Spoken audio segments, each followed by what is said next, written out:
Salve, salve! Bora! Agora é mais, ó. Agora vai começar o vídeo, ó. Agora. Esse aqui é o livro do camarada Perseveríssimo, Antônio Perseveríssimo. Ele é um camarada aqui do sul de Minas, marxista-leninista maoísta. E nesse livro ele destrincha como fazer um laboratório social, laboratório científico social, através das suas experiências dentro da militância em si, sabe? Ele explica o caminho da utilização da ciência do marxismo, que é o materialismo histórico dialético. E o nome do livro é O Caminho da Autocrítica. Ele tem dois livros atualmente. Esse é o primeiro livro, lançado, se não me engano, em 2019 ou 20. Não tenho certeza. Depois eu posso procurar. E é isso. Bora de leitura. Espero que vocês gostem, porque para mim é uma das melhores, talvez a melhor leitura brasileira daqui, sabe? E atualmente é superintendente do Ministério do Desenvolvimento Agrário em Minas Gerais. Brabo demais. Eita porra, como é que você sabe? É exatamente.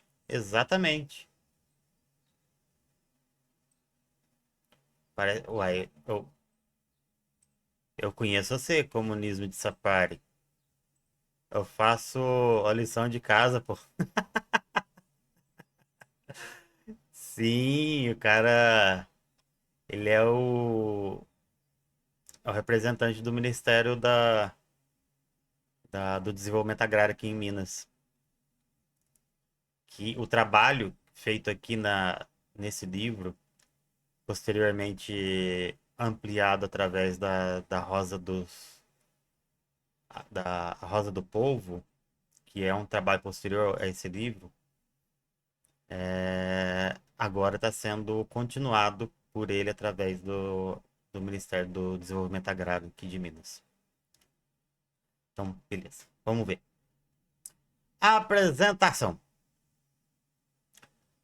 Companheirada, ao escrever este livro, o que foi uma grande tarefa para mim, tive muitas questões que me acompanharam.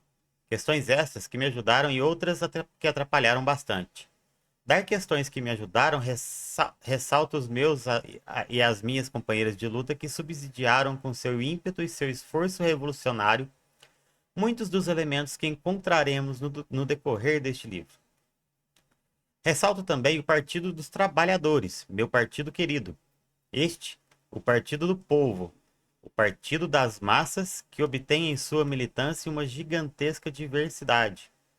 Agradeço seus diretórios, suas tendências internas, seus coletivos de juventude, sua estrutura como um todo que me fizeram um grande bem, pois esta variedade infinita de experiências que ele me proporcionou é que me fizeram hoje o militante que sou. A prática é o critério da verdade. E as inúmeras práticas que concluí me desenvolveram um leque de verdades que sintetizo neste livro. Dos elementos que me atrapalharam, está muito presente o medo de errar, o medo de não saber corretamente o que sei, o medo de mostrar meu acúmulo teórico e prático, mostrar minhas síntese e conclusões aos teóricos do partido, aos militantes mais experientes, aos e às dirigentes do PT, que tanto me ensinaram, mesmo que de maneira errada, a coisa da política e da luta revolucionária. Veja só, já fez autocrítica no segundo parágrafo.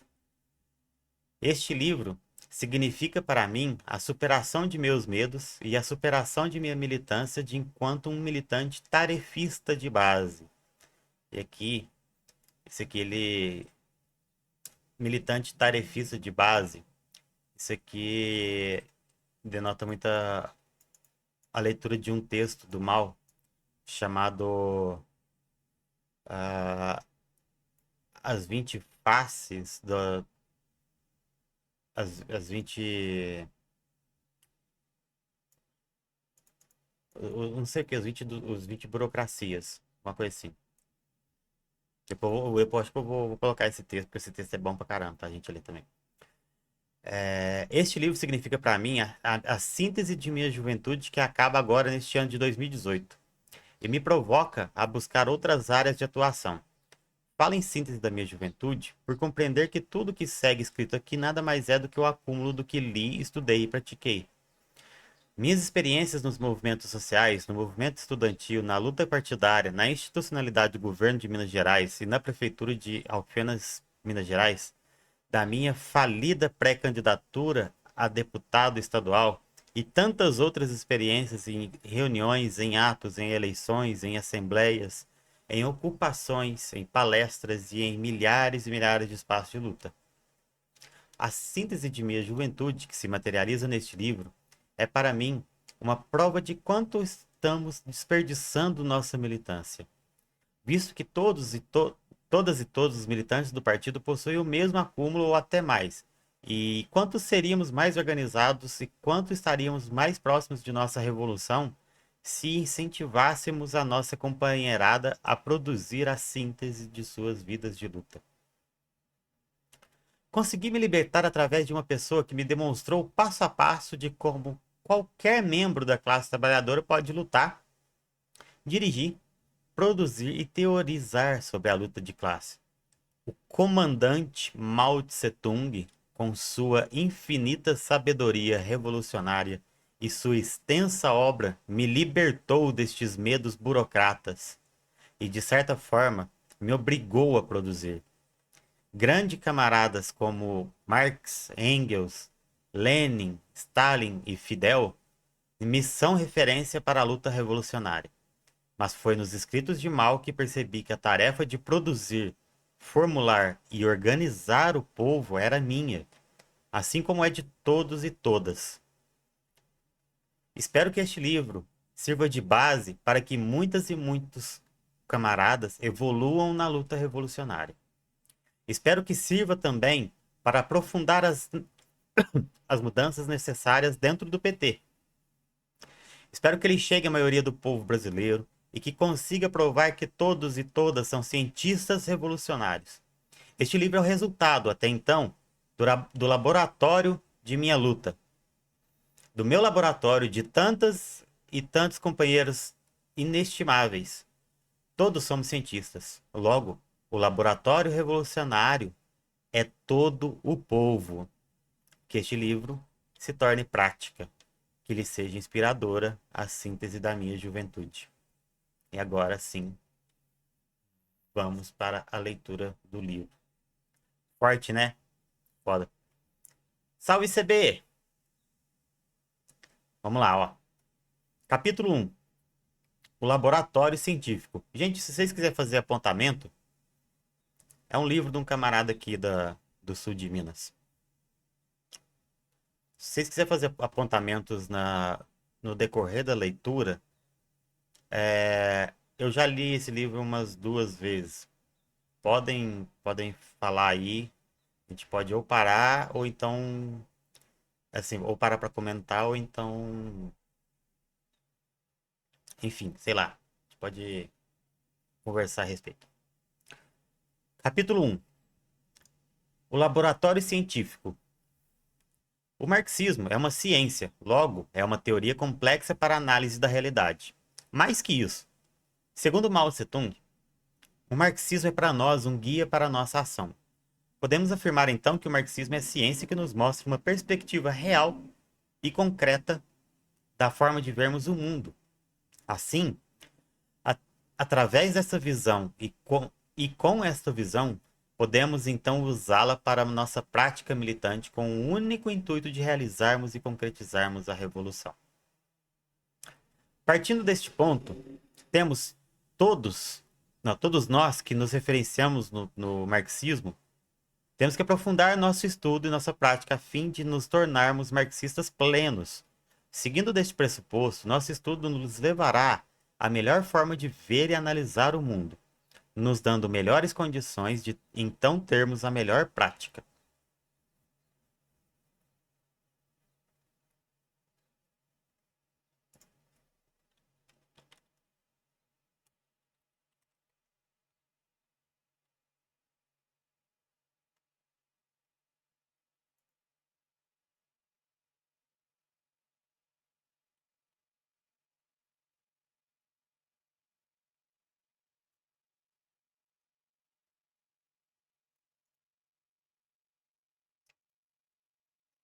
Aí. Pronto. Só através da praxis, a prática aliada à teoria, é que. Opa! Ah, tá. É que conseguiremos avançar. Nosso estudo melhora a prática e a prática nos ajuda a compreender melhor os nossos estudos. Toda ciência se materializa em seus resultados, positivos e negativos. Um estudo sobre determinada doença, aplicando o campo científico das biológicas, só se concretiza quando as ideias e as hipóteses sobre a enfermidade se comprovam ou não na realidade de seus resultados. Qual fármaco é melhor ou pior na cura ou no desenvolvimento de tal doença? Quais condições naturais auxiliam ou prejudicam seu desenvolvimento? E assim por diante. A ciência em si, quando voltada para um setor específico, usa de todos os fenômenos e de todas as ocasiões para a síntese dos dados apresentados, extra- extrair uma resposta real e concreta, mesmo que ela seja negativa. Este processo de resultado científico e de prática científica sobre determinada questão é o que chamamos de laboratório, onde se estabelece um método, uma forma que garanta o resultado e as soluções mais concretas e eficazes possíveis. O laboratório científico é o que nos proporciona o que Lenin chama de a análise concreta da realidade concreta. A análise concreta da realidade concreta é o pilar da teoria marxista, em que, ao contrário dos idealistas, que partem da premissa que o pensamento gera a realidade, partimos nós da perspectiva materialista, em que a realidade produz o pensamento.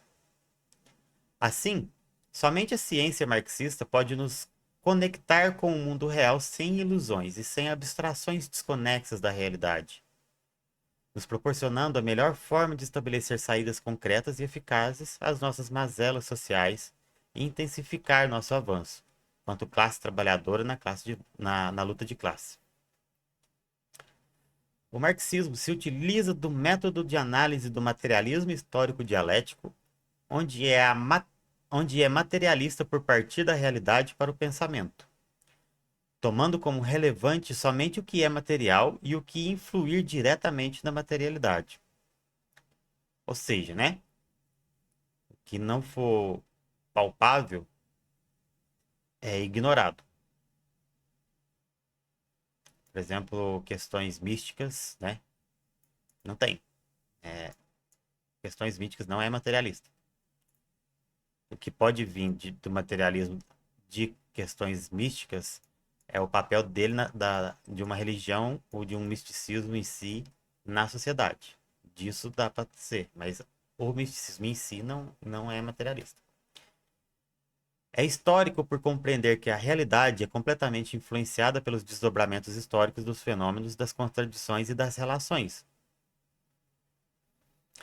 Considerando que a realidade é produto de sua história e do modo como essa história se desenvolveu, não, isso. Considerando que a realidade é produto de sua história e do modo como essa história se desenvolveu.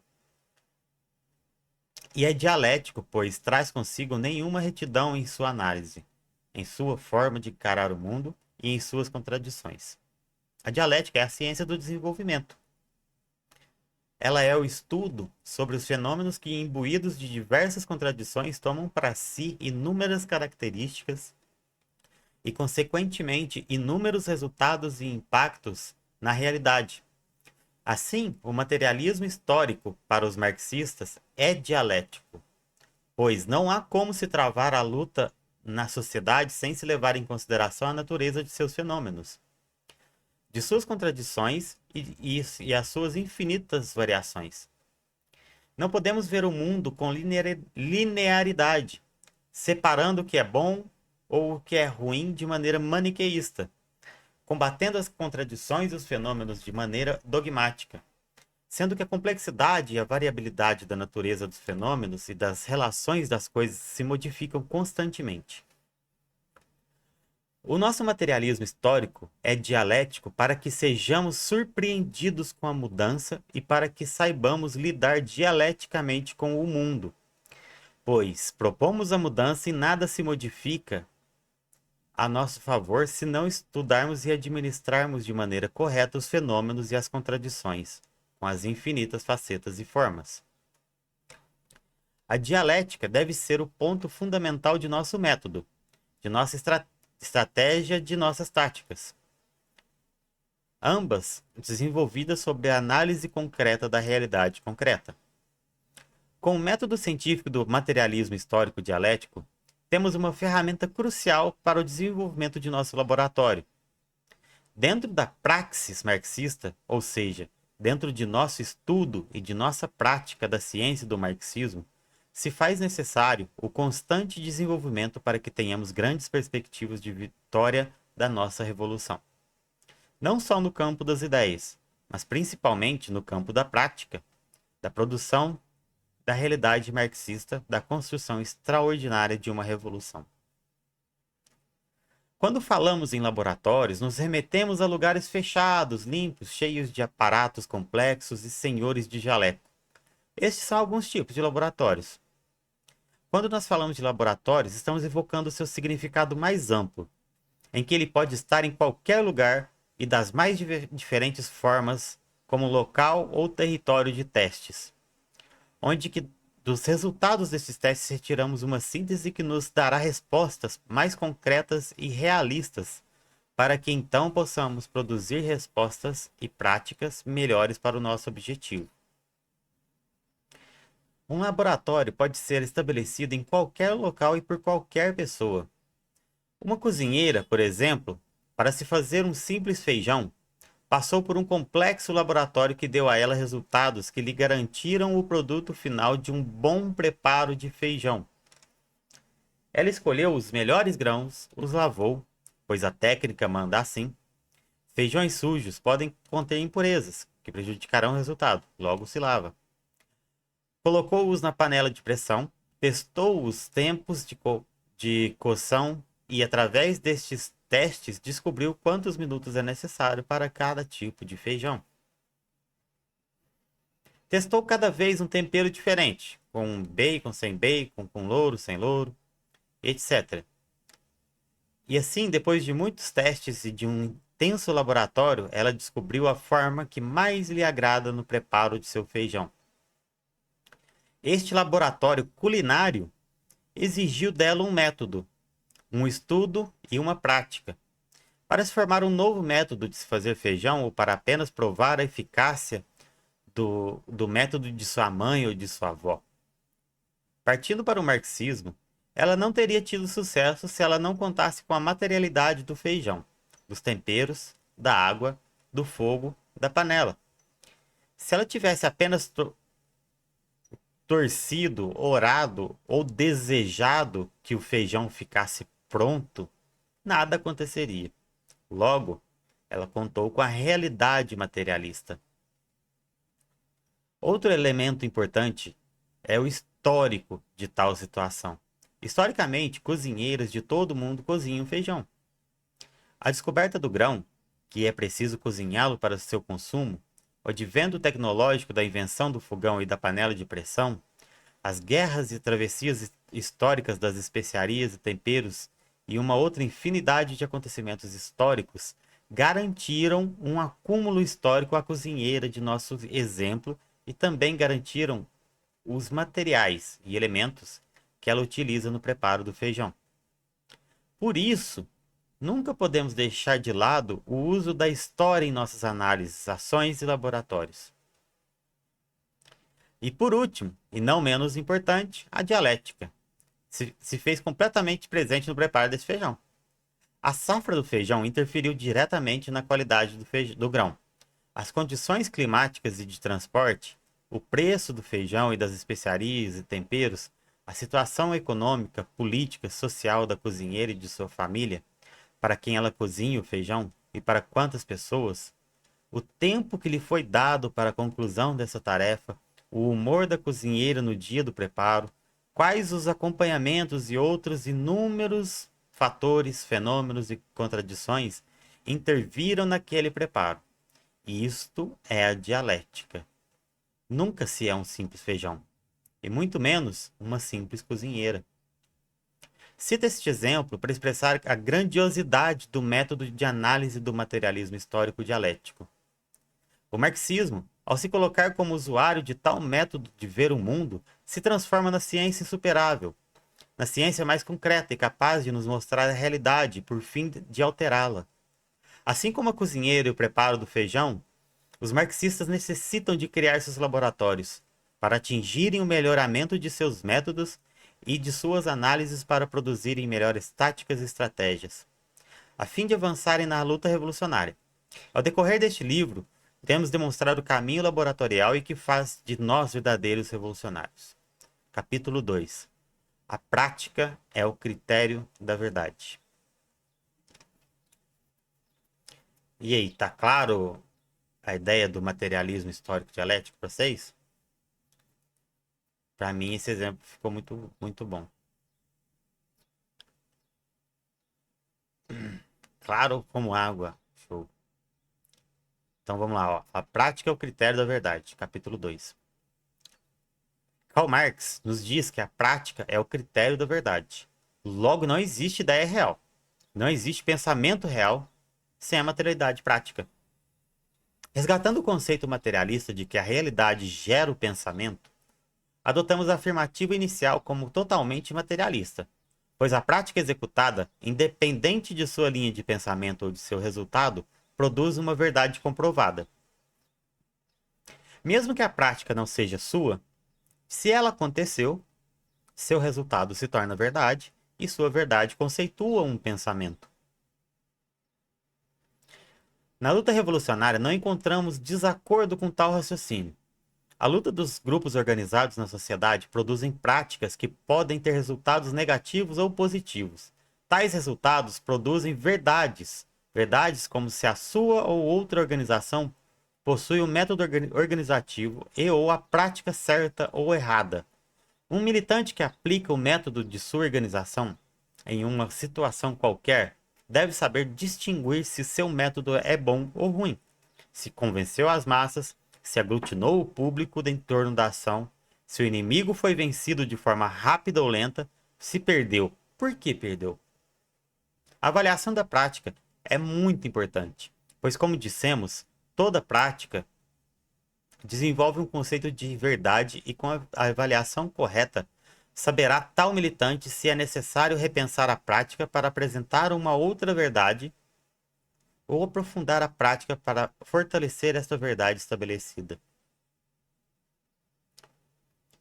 Nunca podemos nos esquecer que nosso método de análise é o materialismo histórico dialético. Logo, o resultado ou essa verdade produzida pode ter sofrido alterações que não são diretamente relacionadas ao método organizativo ou à prática em si.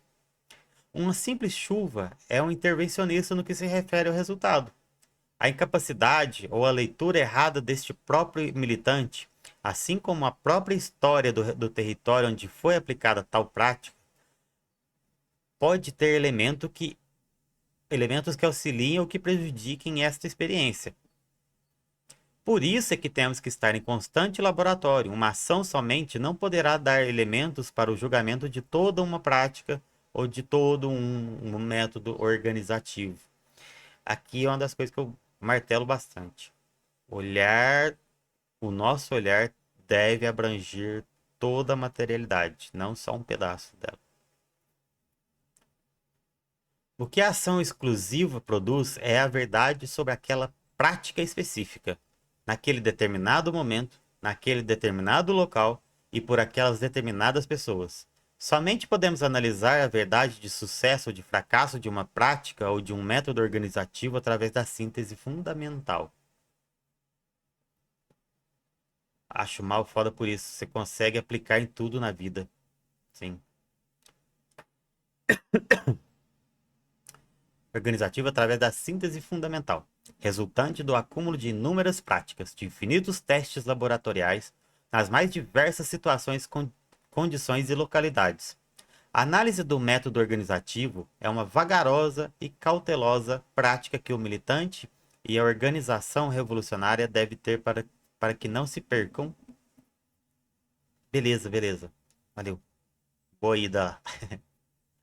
para que não, para que não se percam, para que não desperdicem tempo em um método organizativo ou em uma prática falida, e também para que não abandonem boas ideias aos primeiros sinais de falha. Quando reproduzimos o Marx na afirmação "a prática é o critério da verdade", não podemos compreendê-la como que quem pratica é quem sabe, ou como que quem pratica é quem detém a verdade. Essa é, é um erro comum de quem faz esse tipo, quem usa esse tipo de, essa frase, né, do Marx.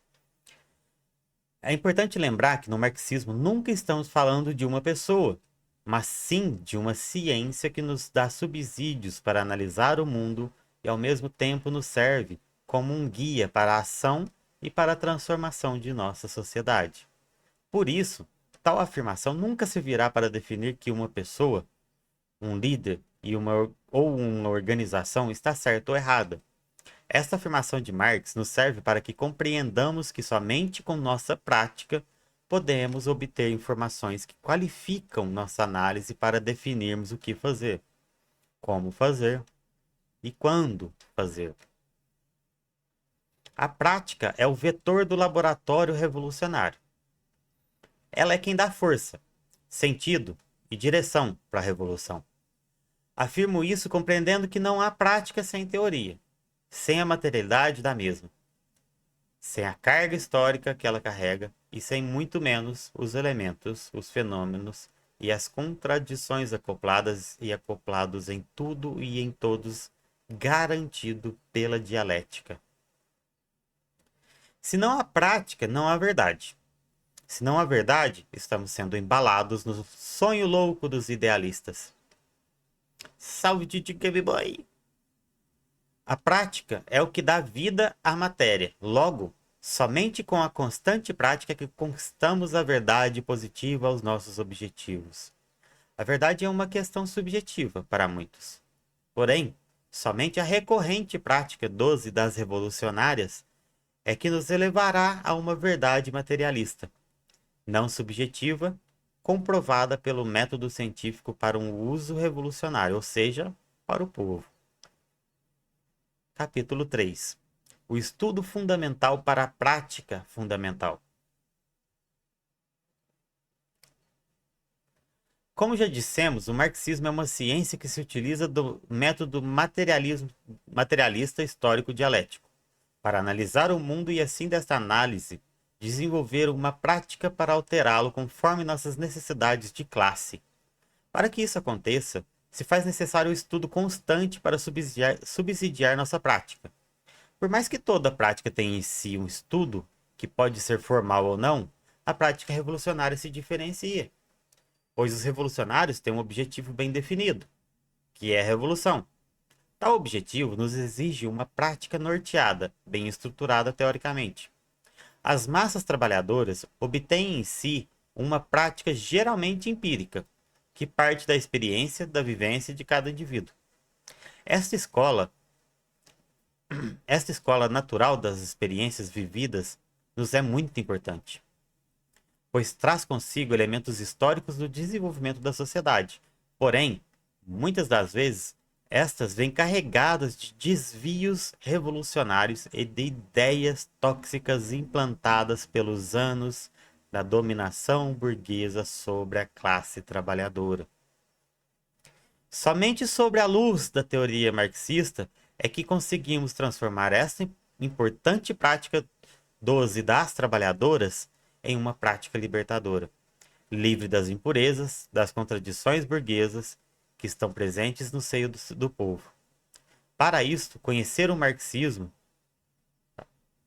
é fundamental, tanto para aplicar o método científico organizativo, quanto para o convencimento das massas populares no trabalho de base para criar uma consciência de classe. A ciência do marxismo é o resultado do acúmulo histórico da luta de classes. Ela absorveu uma gigantesca quantidade de contribuições teórico e práticas de diversas lutadoras do povo, de grandes experiências populares e de grandes vitórias e derrotas no que condiz a organização popular e a construção revolucionária. Negar essas contribuições e agir de maneira espontânea e casualista é negar o materialismo histórico dialético, assim negando o próprio marxismo. Não pretendo aqui exigir o academicismo de nossa militância, muito menos negar a contribuição das pessoas não estudadas, mas, para se avançar na luta de classes e fortalecer o povo contra seu inimigo de classe, que é a burguesia, não podemos orientar a luta sem o subsídio fundamental que é a nossa ciência, a ciência do povo, relembrando o companheiro Mao, o nosso guia para a ação. O estudo marxista não pode ser dissociado de sua teoria. Mao Tse-tung também nos diz que sem teoria revolucionária não há ação revolucionária. Assim, o modelo laboratorial nos é a chave do sucesso de nossa contribuição para o povo. Estudar e praticar, praticar e estudar. Por muito tempo, o estudo de nossa ciência ficou limitado às universidades e a algumas cúpulas partidárias.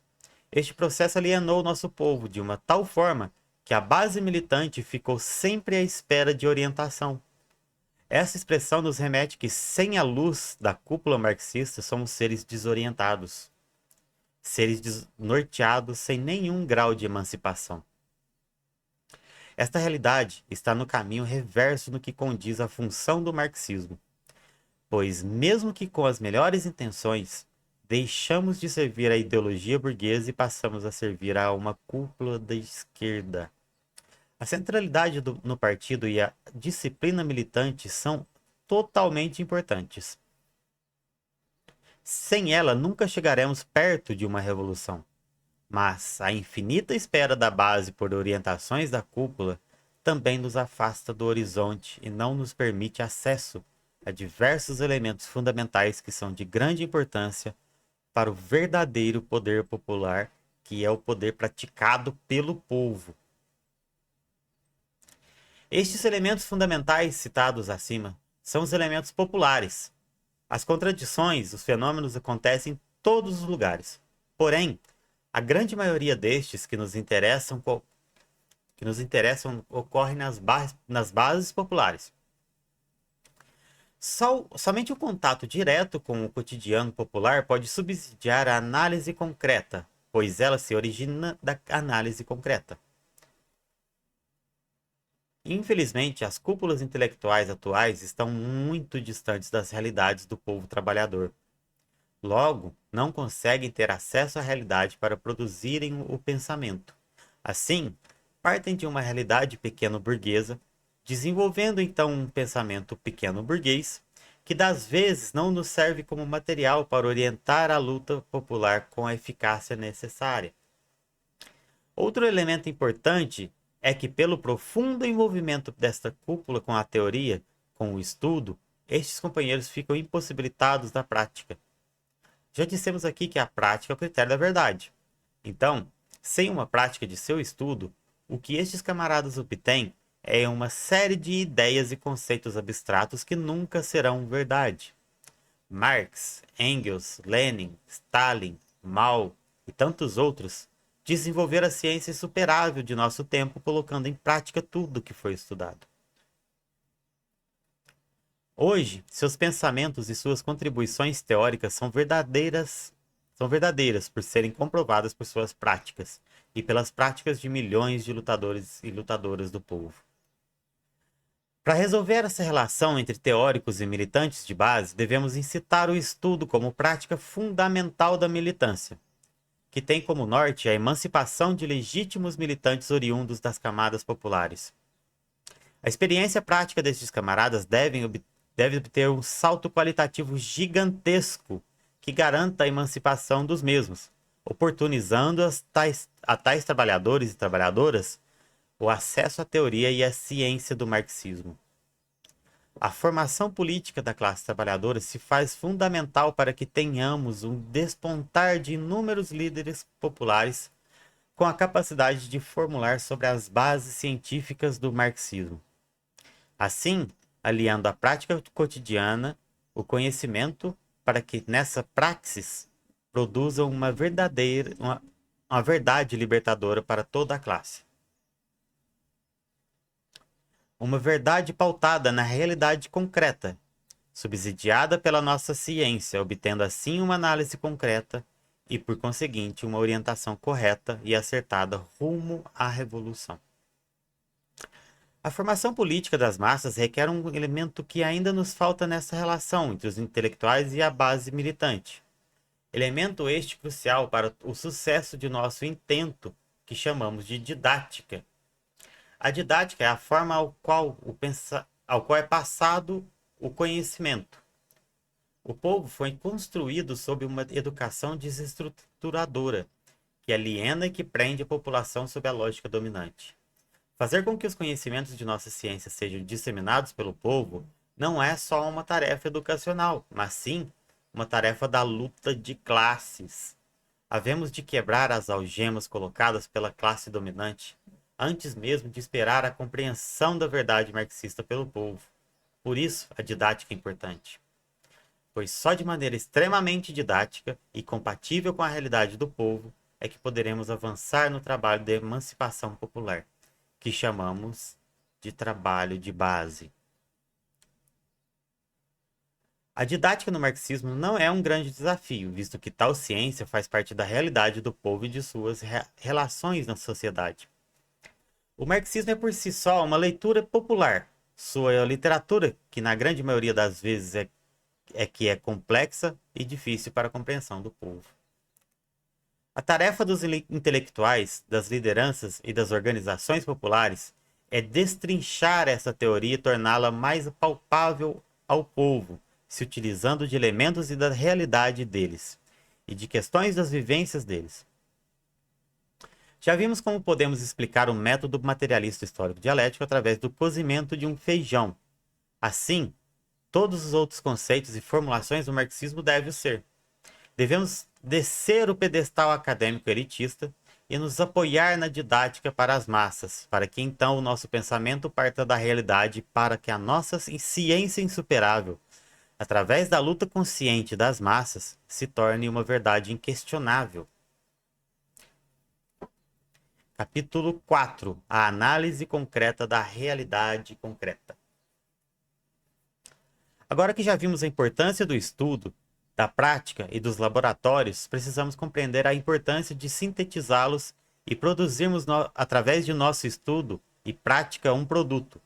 Os trabalhadores e as trabalhadoras produzem tudo e não só devem se apropriar da importância econômica de sua produção, mas também da importância científica e cultural das mesmas. Deixa eu ver aqui.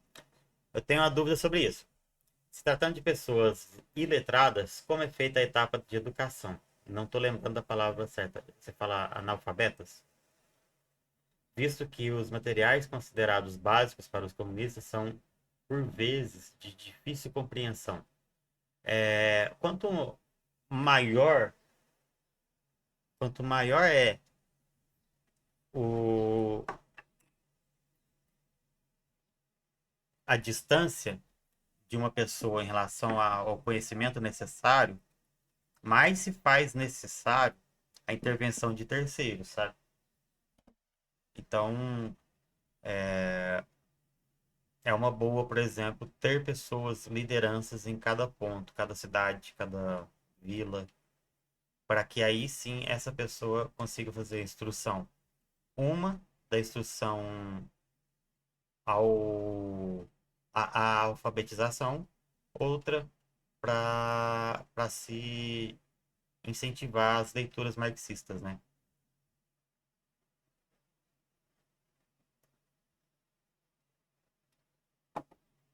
Dentro do nosso trabalho na resistência socialista, a criação de novas lideranças é o que mais tomou tempo para a gente e é onde a gente mais investe esforço, sabe? Então é justamente por isso também, sabe? Porque isso acaba atrapalhando a questão de engajamento das massas. Sim, sim. E é isso, sabe? Então, criação de lideranças locais, regionais, é muito importante nesse ponto, nessa parte aí. Mas aqui, no Brasil, eu acho que se você é alfabetizado, você já está apto a fazer essa leitura deste livro, por exemplo. Esse livro aqui, não acho que seja de difícil compreensão para qualquer pessoa que seja minimamente alfabetizada, porque aqui ele usa a didática hum, do mal, né? Que é uma didática muito clara. Ele não põe palavras difíceis, ele não põe e não faz construções ortográficas difíceis.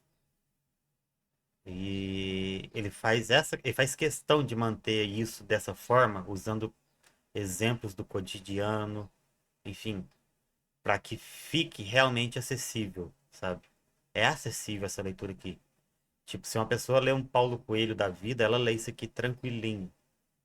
Paulo Coelho, eu falo Paulo Coelho porque para mim é uma das leituras mais simples que tem, é a do Paulo Coelho,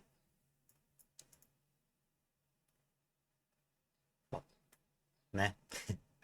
Agora vamos lá. Capítulo 4. A análise concreta da realidade concreta. Agora que já vimos a importância do estudo, da prática e dos laboratórios, precisamos compreender a importância de sintetizá-los e produzirmos, através de nosso estudo e prática, um produto. Os, trabalha... Os trabalhadores e as trabalhadoras produzem tudo e não só devem se apropriar da importância econômica de sua produção, mas também da importância científica e cultural das mesmas. Para isso, conhecimento e o trabalho devem se unir em uma análise. Somente analisando, observando e extraindo uma ideia.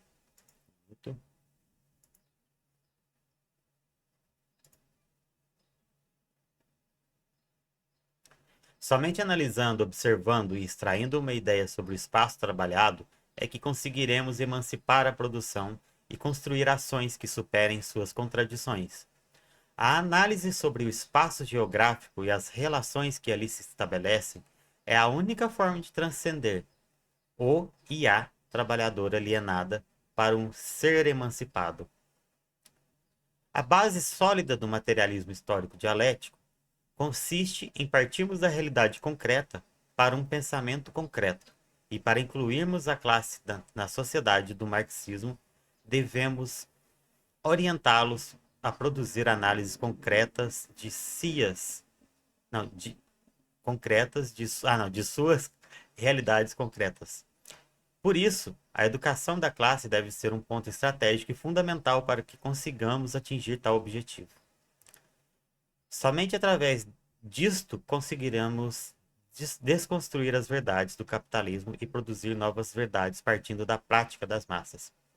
O ICB3, o livro, tá aqui, ó. Segundo comentário da do Discord no Marxismo Debate, Marxistando Debate. Ó, então, quando você entrar, você vê.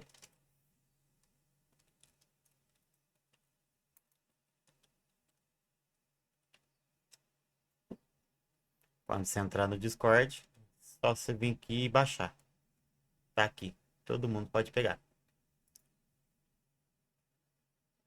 Opa, salve Jorge. Salve, salve. Continuando.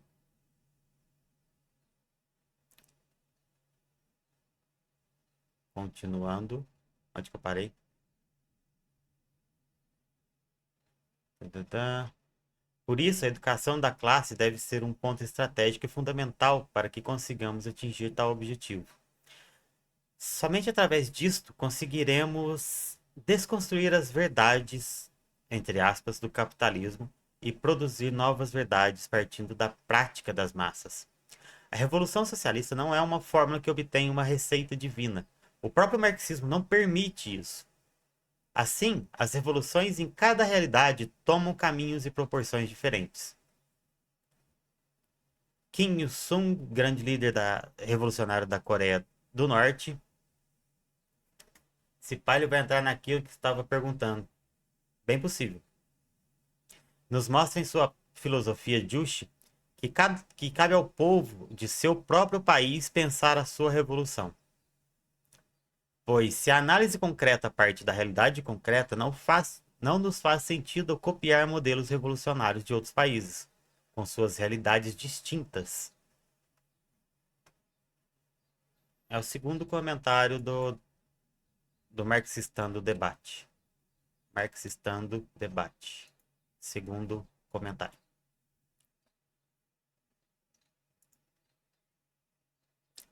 A análise, que é o resultado da observação da realidade e das ações dos fenômenos no espaço delimitado, nos é uma verdade quando o indivíduo ou grupo que analisa convivem ou produzem a realidade. Caso contrário, esta verdade será uma falsa verdade e, desta forma, teremos uma falsa análise. A diferença em se ter uma real análise ou uma falsa análise consiste em que só poderemos construir uma ação efetiva partindo da análise real. Caso contrário, partiremos do pensamento para a realidade, assim fugindo do método científico do marxismo.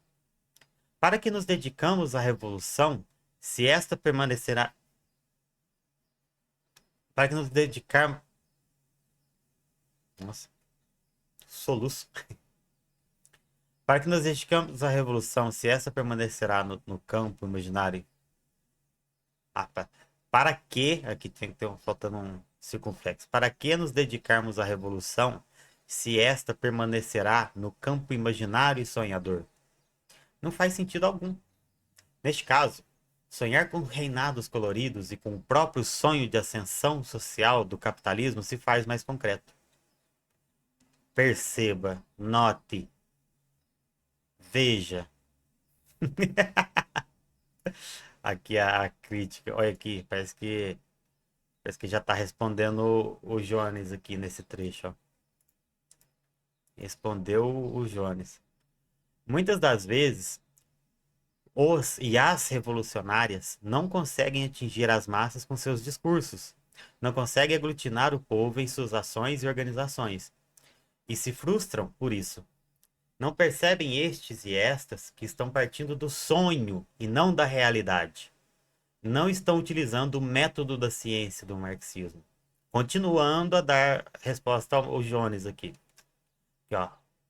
Não percebem que estes e estas que estão partindo do sonho e não da realidade não estão utilizando o método da ciência do marxismo. E assim, o resultado desastroso de seus intentos revolucionários já se faz dado. A ação revolucionária que parte da falsa análise não dialoga com a verdade do povo. Logo, o soa como mentira, como na verdade o é. O povo não gosta de mentiras. Deixa eu ler aqui a onça preta. A falta de um letramento mínimo pode ser de fato uma barreira, porém a falta de um mínimo de consciência de classe é ainda pior. Trabalho numa categoria onde 99% possui nível superior, a maioria com pós-graduação e mestrado, mas infelizmente a esmagadora maioria se considera classe média roubada pelo Estado e não pelo patrão. Isso é o que, professora? Que é foda. Isso aí eu já vi muito cenário assim também, onça preta.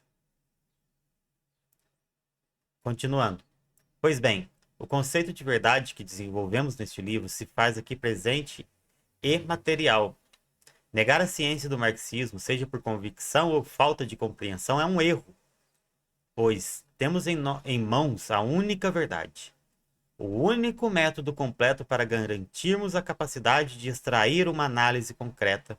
Mas para isso, o método nos exige conhecimento da realidade concreta. A classe pequeno-burguesa deve ser disputada pelos revolucionários. Porém, se ela é majoritária na esquerda e dirige a classe trabalhadora e revolucionária, nossa verdade divergirá do povo. Logo, nos distanciando-nos dela e muitas das vezes nos colocando como inimigos do povo. Para os pequenos burgueses que se sentem ofendidos com esta pontuação, não se trata de uma questão de preconceito, mas sim de uma urgente necessidade. Educar as massas no marxismo para que elas produzam as análises é de extrema Não, para que elas produzem as análises. Tá escrito, tá complicada essa conjugação aqui. Vou ler corretamente. Para educar as massas no marxismo para que elas produzam as análises é de extrema urgência e importância. Brincar com a revolução dos sonhadores é uma perda de tempo e de uma irresponsabilidade sem limites. Aqui, eu vou voltar nesse trecho aqui. Educar as massas no marxismo para que elas produzam as análises é de extrema urgência e importância. Isso aqui eu, eu acho interessante de lembrar a sociedade chinesa tal como ela é hoje, né? O fato de que lá hoje não tem basicamente pessoas teístas, não tem é pesado, mas tipo assim, apenas 20, 30%. Eu não vou entrar nessa coisa aqui não agora, o ECB. Vou ler aqui, depois eu falo disso. É, Lá na China, a questão do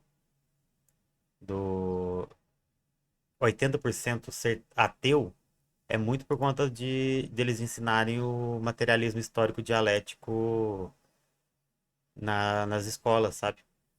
Ele, ele tem em todas os níveis de educação, o materialismo histórico dialético é passado.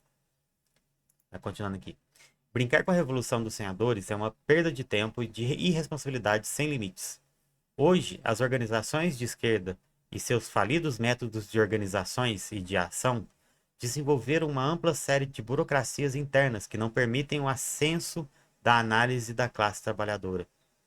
Mesmo os mais desenvolvidos filhos da realidade concreta ficam subjugados aos pequenos burgueses que fizeram sua opção de classe. Perceba, inclusive, que quanto mais marxista a organização, menos marxismo ela produz. Puta que pariu, olha aqui. Mais um pouquinho. Percebo, inclusive, que quanto mais marxista a organização, menos marxismo ela produz. Caralho, eu não lembrava desse trecho. Fodástico, fodástico. Realidade purinha. Realidade purinha. Assim como já critiquei as cúpulas intelectuais, persisto que o aparelhamento da pequena burguesia nas direções das ferramentas do povo só nos conduzirá ao desgosto da realidade e de derrotas. Se as organizações vivem a realidade da derrota, logo somente produzirá a verdade da derrota.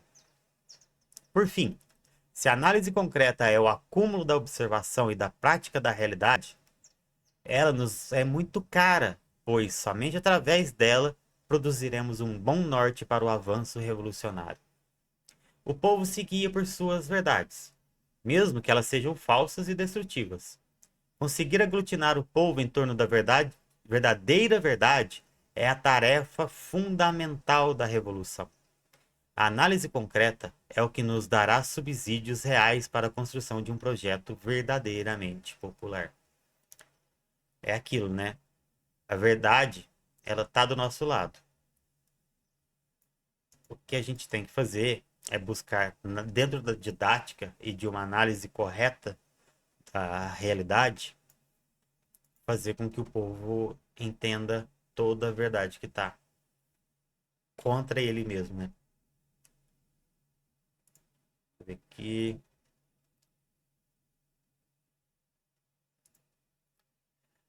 A contradição. A análise concreta também nos possibilita aprimorar. E capítulo 5, esqueci. Capítulo 5, a contradição. A análise concreta também nos possibilita aprimorar nossas verdades, ou descobrir que nossas verdades não são mais reais. Como já dissemos, a análise é o resultado da observação da realidade e das ações dos fenômenos no espaço delimitado. Também dissemos que a ciência do marxismo se utiliza do método de análise do materialismo histórico dialético. Partindo do pressuposto que já dominamos estes conceitos, temos que compreender que os fenômenos e as contradições não são inertes e muito menos estáveis. Elas se modificam e apresentam alto grau de variabilidade, alterando assim a forma de lidar com as mesmas. Os fenômenos que atuam sobre o espaço dão vida a ele. São fenômenos todas as relações entre as forças que atuam na natureza, todas as ações dos indivíduos e todos os resultados dessas atuações. A sociedade e o mundo é o resultado de uma série de fenômenos que historicamente produziram realidades que se modificam e que se transformam uns aos outros. É nessa dinâmica que a vida é construída e é nessa dinâmica que a vida é alterada. Os fenômenos são compostos por diversas contradições, que, agrupadas em uma espécie de síntese, produzem o movimento das sociedades. A teoria da unidade dos contrários de Mao Tse-tung nos possibilita compreender essa verdade de tal forma que nosso horizonte, frente à ciência do marxismo, se expande de maneira ilimitada.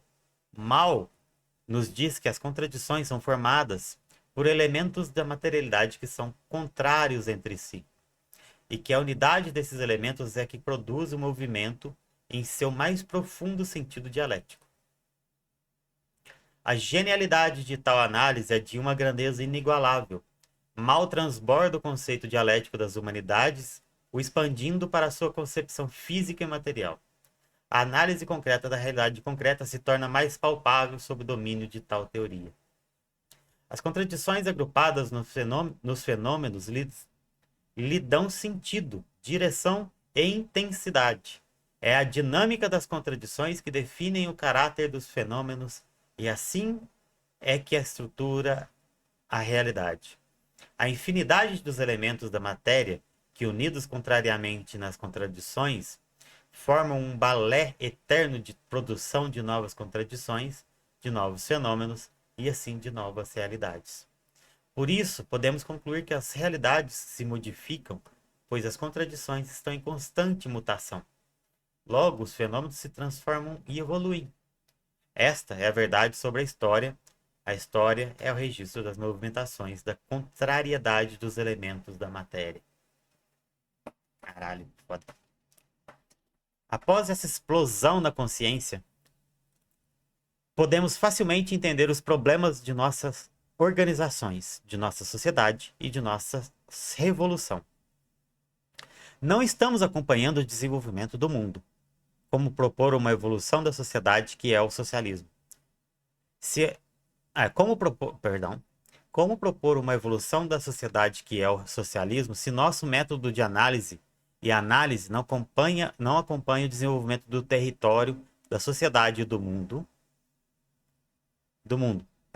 Estamos propondo o novo de maneira ultrapassada e incompatível para com nossa realidade. Temos um velho ditado que diz: não se entra no mesmo rio duas vezes. Essa expressão nos mostra que o fluxo corrente da água e as alterações que sua força causa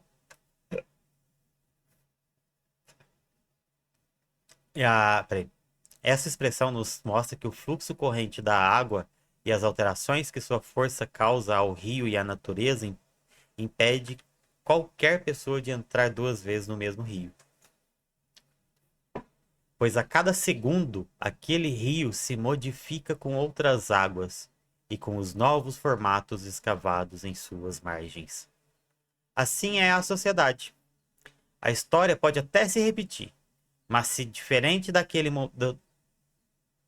repete em outra sociedade, em outro mundo completamente diferente daquele do primeiro ocorrido. Quem garante isto é a dinâmica das contradições que modificam o mundo, a natureza e as sociedades com sua produção infinita de novos fenômenos. Se as contradições são tão dinâmicas e a sua produção de fenômenos produz uma nova realidade constantemente, como fica então a análise concreta da realidade concreta? Ora, companheiras e companheiros, a análise concreta da realidade concreta fica completamente descartável. Por isso que temos sempre de estarmos em constante análise, para sempre estarmos atualizados. Isso equivale para a nossa realidade também. Só poderemos produzir constantes análises se estivermos constantemente na realidade popular. Não basta ir ao povo coletar a realidade. e voltar com uma análise maravilhosa e concreta que será utilizada para a eternidade. Esse aqui, isso aqui é, é muito o que aconteceu naquele vídeo do Ian Neves, que ele fez sobre o PCC, onde ele buscou um material acadêmico para poder fazer um vídeo e falar sobre o PCC. Quando esse material já era datado, ele publicou um vídeo e pessoas ligadas ao PCC ou pessoas que minimamente entendem como funciona o PCC atualmente foram lá e disseram para ele: olha, não é assim. Pode ter sido assim algum dia, mas não é assim. Hoje não é assim. Aí ele que levou ele até a tirar o vídeo de tanta incongruência que tinha dentro do vídeo. Isso equivale para a nossa realidade também. Só poderemos produzir constantes análises se estivermos constantemente na realidade popular. Não basta ir ao povo. É, tô repetindo, né? Mas vamos repetir, vai. Não basta ir ao povo coletar a realidade e voltar com uma análise maravilhosa e concreta que será utilizada para a eternidade. Com a evolução das contradições, esta análise retirada daquele momento da realidade é tão real quanto uma fotografia. Seu registro é importante, mas naquele local fotografado não está acontecendo mais nada do que foi registrado. Por isto, que a análise concreta da realidade concreta só é real e só pode ser real pela verdade, que consiste na cotidiana prática do povo, na análise concreta de seus elementos, suas contradições, seus fenômenos, por fim da sociedade do mundo real, este vivido verdadeiramente pela classe trabalhadora. Capítulo 6. Eu acho que eu vou ler só mais esse capítulo. Página 18, deixa eu ver aqui. Eu já li muito, hein? Capítulo 6 vai voltar o 7, 8, 9 e 10. Certo. Então, vai ser isso mesmo. Vou ler só mais este. No próximo sábado a gente termina lendo o resto. É isso. Capítulo 6. Um método para a ação. Da hora. Opa, da hora pra caralho. Esse livro é fodástico. Repito que o marxismo é uma ciência. Logo, ela obtém um método de análise da realidade. Este, o materialismo histórico dialético.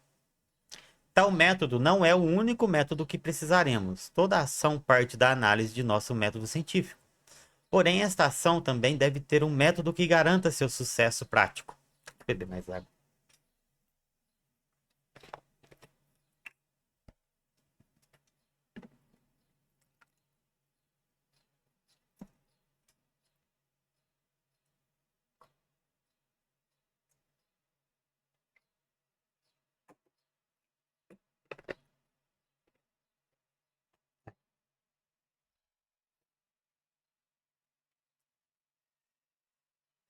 Tal método não é o único método que precisaremos. Toda ação parte da análise de nosso método científico. Porém, esta ação também deve ter um método que garanta seu sucesso prático. Assim, temos o método científico e o método organizativo. Importante pra caralho isso aqui. Muito importante. Método organizativo. O método organizativo é a forma utilizada para se estabelecer os processos da ação, para se juntar às técnicas acumuladas, às estratégias e às táticas do processo revolucionário. Compreendendo este ponto, vamos analisar o método organizacional de nossa esquerda e, para a análise do método organizativo, vamos nos utilizar de nosso método científico, que é o materialismo histórico dialético. Aqui, o método organizativo é aquele que vai ditar as táticas e estratégias para poder a gente chegar numa revolução.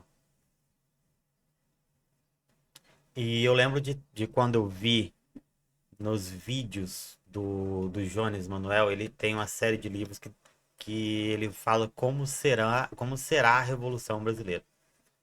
Ele tem várias análises sobre, sobre como poderia acontecer e tal, mas em nenhum momento ele cita um método organizativo para se caminhar para a revolução. Então, para mim, meio que foi uma série de vídeos à toa, sabe? Mas vamos lá. Compreendendo este ponto, vamos analisar o método organizativo. Ah, tá, já li. Salve, Caos Magic! Olha, tá do Lurk. Valeu, valeu, camarada. Primeiro, devemos tomar consciência que toda organização que os trabalhadores e trabalhadoras produzem é uma ferramenta. Uma ferramenta coletiva que nos serve no combate ou no manuseio das contradições estabelecidas e impostas à classe trabalhadora. O Partido das Massas é a principal ferramenta que o povo tem, e é através dela que o povo deve se organizar e construir a luta contra a burguesia rumo à revolução. Tal ferramenta nunca será perfeita, pois assim como o povo e tudo que há no mundo carrega consigo infinitas contradições. Logo, a ferramenta do povo também as terá. Mao Tse-tung nos diz que a contradição no seio do povo é a contradição no seio do partido das massas. Olha isso aqui, Nossa, essa frase é muito foda. A contradição no seio do povo é a contradição no seio do partido das massas. Se você falar que a contradição no seio do povo não tá na contradição dentro do PT, você tá errado. Ou seja, os equívocos e os desvios que nosso povo obtém, hora ou outra, tendem a aparecer no partido das massas. Isso não significa tratar as contradições com naturalidade, mas sim que é no partido que se definem as contradições destrutivas e assim as combatemos sem cessar, alterando a natureza dessas contradições, e se o partido for realmente de massa, logo tais alterações terão seus reflexos na sociedade. Por isso, o Partido das Massas é o partido dirigente do povo. Ele estabelece, através da forma e do manuseio das contradições, a nova ordem da nova sociedade. Pois bem, o partido, para ser de massas e para ter a capacidade do combate e do manuseio das contradições, ele precisa de um método para tal. Para guiar o partido em sua análise, recorremos ao materialismo histórico dialético. Veja, perceba, ele está recorrentemente citando o materialismo histórico dialético, não com a intenção com a intenção de ser maçante, mas com a intenção de fazer fixar o papel do materialismo histórico dialético em nossas análises. Ele fica indo e voltando, para poder isso se transformar na didática do livro. As idas e voltas ao materialismo histórico dialético é o que faz esse livro ter uma didática forte no sentido da compreensão do próprio materialismo histórico dialético. Ah, que bom, agora solução. Mas vamos lá. Mas para nos guiar, mas para nos guiar frente à organização, precisamos de um método organizativo sob a luz do marxismo. O método organizativo se faz presente na maneira que o partido é estruturado, em suas ações, sua política de filiação, sua agitação e propaganda, sua hierarquia interna, na forma com a qual dialoga com as massas e etc. Este método deve ser muito bem elaborado, pois depende dele o sucesso ou o fracasso das ações revolucionárias. A organização da classe trabalhadora não pode eclodir dela mesma, de maneira espontânea. Acreditar que sobre as trevas da exploração o povo sozinho irá criar consciência e se organizar em torno da luta contra a burguesia é um erro terrível. Aqui é uma indireta, ó, uma indireta, sabe para quem? Trotsky. Acreditar que sobre as trevas da exploração o povo sozinho irá criar consciência e se organizar em torno da luta contra a burguesia é um erro terrível. Na Revolução Permanente de Trotsky, ele dizia que, ao ser altamente explorado e entender que está sendo explorado, o povo rumaria para uma revolução meio que automaticamente, sabe? Isso que foi uma indireta pro Trotsky. Os espontaneístas, ao defenderem esta tese, desprezam a correlação de forças dada em nossa sociedade. Não levam em conta que o partido e que os comunistas são dirigentes e condutores da revolução, e que os levantes populares, sem uma ideologia guia, sem uma ideologia guia, sempre ajudaram a produzir o caos e muitas das vezes foram aparelhados pelos direitistas. Ups, verdade. Transformando-os em armas contra a esquerda e contra a revolução. Ho Chi Minh, grande comandante revolucionário vietnamita, nos diz que as massas são raivosas e desorientadas e que o trabalho dos comunistas é servir-lhes de apontadores do caminho correto. Vide 2013. Devido à sua experiência prática e por seu uso do materialismo histórico dialético, este que capacita os comunistas para que tenham a melhor análise sobre a realidade, assim, os proporcionando os melhores apontamentos para o povo e propondo as melhores soluções. É isso. Tenha ódio. Ho Chi Minh já falava, ó. Ho Chi Minh já falava. Guia seu ódio. O ódio você já vai ter. Você tem que ter. Hoje, se você não tiver ódio, você não bate bem da cabeça. O que não tá errado também. Totalmente natural não bater bem da cabeça hoje também. Muitos companheiros de nossa militância culpabilizam o povo por sua desorganização ou por seus membros reacionários. Estes camaradas, por mais que se considerem comunistas, estão caindo no engodo das teses espontaneístas. O povo de nossa classe não obtém culpa alguma de sua postura. Eu falo isso todo dia aqui. Eu falo isso todo dia.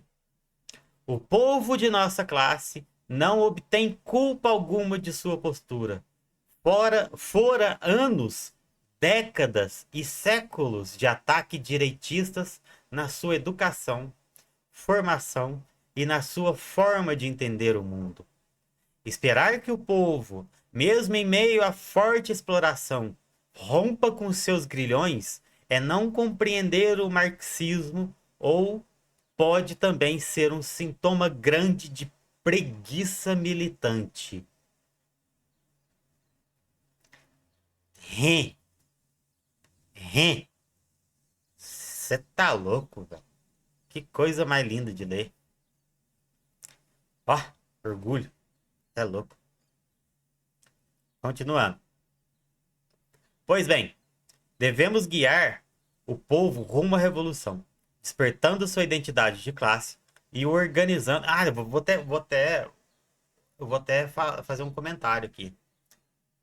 Quando você imagina que o povo sozinho deve entender as amarras as explorações que eles têm, você está sendo e concordando, você está sendo um seguidor de Trotsky quanto à revolução permanente dele. Porque isso induz ao fato de que uma pessoa vai compreender, sem o uso de uma teoria revolucionária, o que está afligindo a ele, o que está sendo, o que está agredindo ele como ser social. Então, se você é antitrotskista, não pega bem se fazer isso. Mas vamos lá. Pois bem, devemos guiar o povo rumo à revolução, despertando sua identidade de classe e o organizando no partido da classe. Isto tudo frente às grandes. Opa!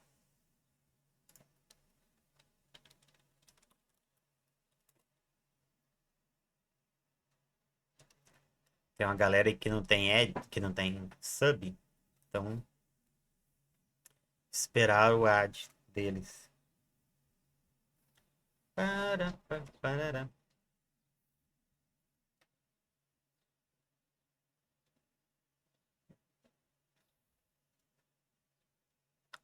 Prontinho. Bora lá.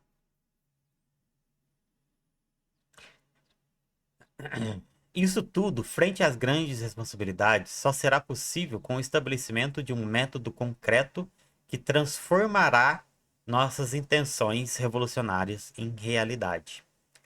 Como já dissemos, somente através da prática revolucionária é que teremos uma verdade revolucionária, né?